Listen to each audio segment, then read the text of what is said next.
तारीख is presented by My Bill Book. Paper billing की झंझट से पाएं छुटकारा।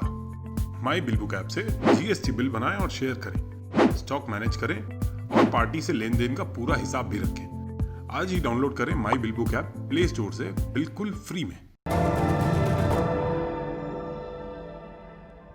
द्वितीय विश्व युद्ध 6 वर्षों तक चले इस युद्ध को कई लड़ाइयों का कोलाज भी कहा जा सकता है।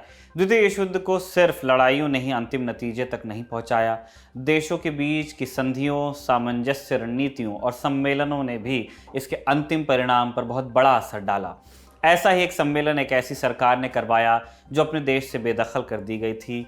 और मजे की बात देखिए, निर्वासित सरकार ने खुद को आज़ाद करने के मकसद से जो सम्मेलन किया, ये उस देश में हुआ जहां ये सरकार कब्जा करने की नीयत से घुसी थी एक वक्त।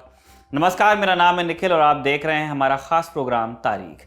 इसमें हम सुनाते हैं उस तारीख से जुड़ी इंटरनेशनल कहानियां। आज 14 जनवरी है, इसलिए आज की तारीख में बात कैसाब्लांका सम्मेलन की जो 14 जनवरी 1934 से शुरू हुआ था और जिसमें द्वितीय विश्व युद्ध में जर्मनी, इटली और जापान को बिना शर्त घुटनों पर लाने का अहद किया गया। कैसाब्लांका मोरक्को का सबसे बड़ा शहर। द्वितीय विश्व युद्ध जब अपने पीक पर था तब अलाइड देशों के प्रतिनिधियों ने यहां पर मिलने का प्लान बनाया, यानी कि मित्र देशों ने। इस सम्मेलन का दूसरा नाम अनफा सम्मेलन भी था, क्योंकि यह कैसाब्लांका के अनफा रिजॉर्ट में आयोजित किया गया था। बैठक में युद्ध के अगले चरणों के योजनाएं और रणनीतियां बनाई गई, पिछली योजनाओं की और मित्र देशों की वर्तमान स्थिति की समीक्षा की गई। अब तक यूएसए के किसी भी राष्ट्रपति ने युद्ध के समय में यूएस को नहीं छोड़ा था, ना ही कोई राष्ट्रपति युद्ध के समय अफ्रीका गया था, बल्कि ऐसे समय में किसी राष्ट्रपति ने हवाई यात्रा भी नहीं की थी। लेकिन कैसाब्लांका कॉन्फ्रेंस के लिए फ्रैंकलिन डी रूजवेल्ट यानी कि एफडीआर ने तीनों ही काम एक साथ किए। सम्मेलन में अमेरिकी राष्ट्रपति रूजवेल्ट के अलावा ब्रिटेन के प्रधानमंत्री विंस्टन चर्चिल और फ्री फ्रांस के लीडर जनरल शार्ल डी गुल सबसे प्रमुख थे। फ्री फ्रांस की निर्वासित सरकार थी। बाद में शार्ल डी गुल फ्रांस के प्रधानमंत्री और फिर राष्ट्रपति भी बने। इंटरेस्टिंग बात यह थी कि तब मोरक्को फ्रेंच प्रोटेक्टरेट था, लेकिन फ्रांस को जर्मनी के कब्जे में था। अब ये प्रोटेक्टरेट शब्द आपको सुनने में थोड़ा पोलाइट लग सकता है, लेकिन इसका मतलब कमोबेश वही था जो उपनिवेश का होता है। ये उसी प्रोसेस के तहत बना था जिसमें अफ्रीकन पावर्स जाकर के उन्होंने अफ्रीका की लूट की थी। वापस मुद्दे पे लौटते हैं। शायद इसीलिए कैसाब्लांका को मीटिंग के लिए चुना गया था, क्योंकि वो फ्रेंच प्रोटेक्टरेट में था और फ्रांस ही अपने यहाँ से बेदखल था। फ्रांस की उस वक्त की स्थिति पर राष्ट्रपति रूजवेल्ट ने कैसाब्लांका सम्मेलन के दौरान कहा था कि फ्रांस को मुक्त कराने के लिए फ्रांसीसी सैनिक, नाविक और एयरमैन मित्र देशों की सेनाओं के साथ लड़ेंगे। एलाइड वाले खेमे यानी मित्र देशों में सबसे शक्तिशाली देशों में से एक सोवियत संघ के जनरल सेक्रेटरी जोसेफ स्टालिन ने इस कॉन्फ्रेंस में भाग लेने में अपनी असमर्थता जताई थी, क्योंकि इस दौरान यूएसएसआर की रेड आर्मी की बहुत बुरी हालत थी। वे मॉस्को, स्टालिनग्राद और लेनिनग्राद की रक्षा करने में लगे हुए थे। लाखों जर्मन सैनिक और हजारों टैंक रूस के भीतर गहरे तक घुस के आ गए थे। हालांकि युद्ध यूएसएसआर के पक्ष में जाना शुरू हो चुका था, लेकिन तब तक करोड़ों रूसी मारे जा चुके थे और इसीलिए स्टालिन के न होने से यह सम्मेलन कम और दो राष्ट्र प्रमुखों की उच्च स्तरीय बैठक की तरह हो गया था। रूजवेल्ट और चर्चिल के बीच की यह बैठक थी और यह बैठक रूजवेल्ट और चर्चिल की युद्ध के दौरान हुई तब तक की चौथी बैठक थी। रूजवेल्ट ने सम्मेलन के दौरान कहा भी कि उत्तरी अफ्रीका में मित्र देशों की जीत ने चर्चिल के साथ उनकी चौथी बैठक को आवश्यक बना दिया था।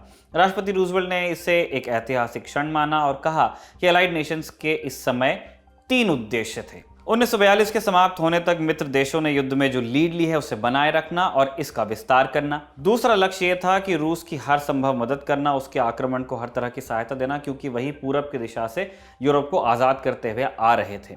तीसरा लक्ष्य था चीन जापान युद्ध, जो अपने 6वें वर्ष में पहुंच चुका था, उसमें चीन की सहायता करके जापान को हमेशा हमेशा के लिए चीन से बेदखल करना। चर्चिल ने खुद को राष्ट्रपति रूजवेल्ट का एक उत्साही लेफ्टिनेंट बताते हुए घोषणा की कि हम दोनों एक साथ साझेदार और मित्र के रूप में काम करते हैं। दोनों नेता युद्ध की शुरुआत के बाद से हुई इस चौथी बैठक के सफल समापन पर बेहद संतुष्ट भी थे।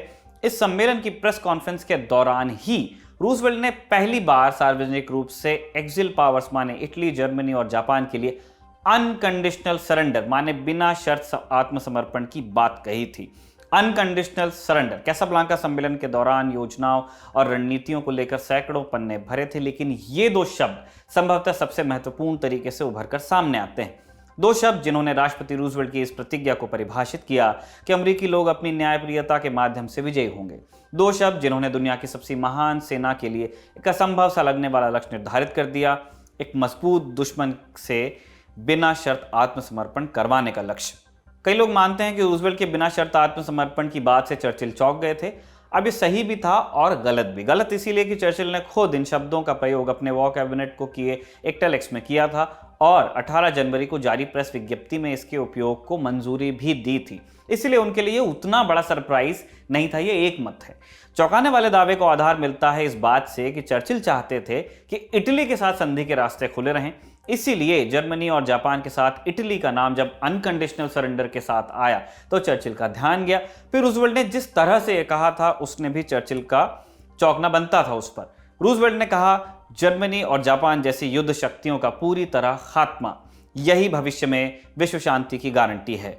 रूजवेल्ट कहते कहते भाग गए थे कि उनकी बात कहां जा सकती है, तो अपने शब्दों को संभालते हुए उन्होंने आगे जोड़ा, हालांकि इसका मतलब जर्मनी, जापान, इटली और वहां के लोगों का विनाश नहीं है। इस दौरान किसी ने भी स्पष्ट नहीं किया कि रूजवेल्ट का बिना शर्त आत्मसमर्पण से क्या आशय है। काफी दिनों बाद 12 फरवरी 1943 को रूजवेल्ट ने एक रेडियो संबोधन के जरिए साफ किया, बिना शर्त आत्मसमर्पण करने वाले एक्सिस देशों के आम लोगों को किसी प्रकार का नुकसान नहीं होगा, लेकिन हम इन देशों के गुनहगारों और बर्बर नेताओं को उनके किए का फल देना चाहते हैं, उन्हें दंडित करना चाहते हैं। बिना शर्त आत्मसमर्पण का समर्थन करने वालों का कहना था कि इससे प्रथम विश्व युद्ध के बाद वाली स्थिति पैदा नहीं होगी। मतलब प्रथम विश्व युद्ध में हारे जर्मनी ने इसे अपनी हार नहीं माना था। तब के जर्मनी के अनुसार यहूदियों, कुछ नाकारा राजनेताओं ने पीठ में छुरा घोंप दिया था और इसी सोच के चलते हिटलर का जन्म हुआ था और द्वितीय विश्व युद्ध की नींव पड़ी थी। तो अगर अब की बिना शर्त आत्मसमर्पण होता तो यह हार ही होती, धोखा नहीं माना जाता। गौरतलब है कि 1 सितंबर 1939 से शुरू हुआ द्वितीय विश्व युद्ध आधिकारिक रूप से समाप्त हुआ 2 सितंबर 1945 को जापान के बिना शर्त आत्मसमर्पण करने पर। आज की तारीख में बस इतना ही। नई तारीख और नई कहानियों के साथ आपसे फिर मुलाकात होगी। देखते रहिए द ललन टॉप। तारीख का ये एपिसोड लिखा है हमारे साथी दर्पण शाह ने और कैमरे के पीछे इसे रिकॉर्ड किया है हमारे साथी विभव ने। शुक्रिया।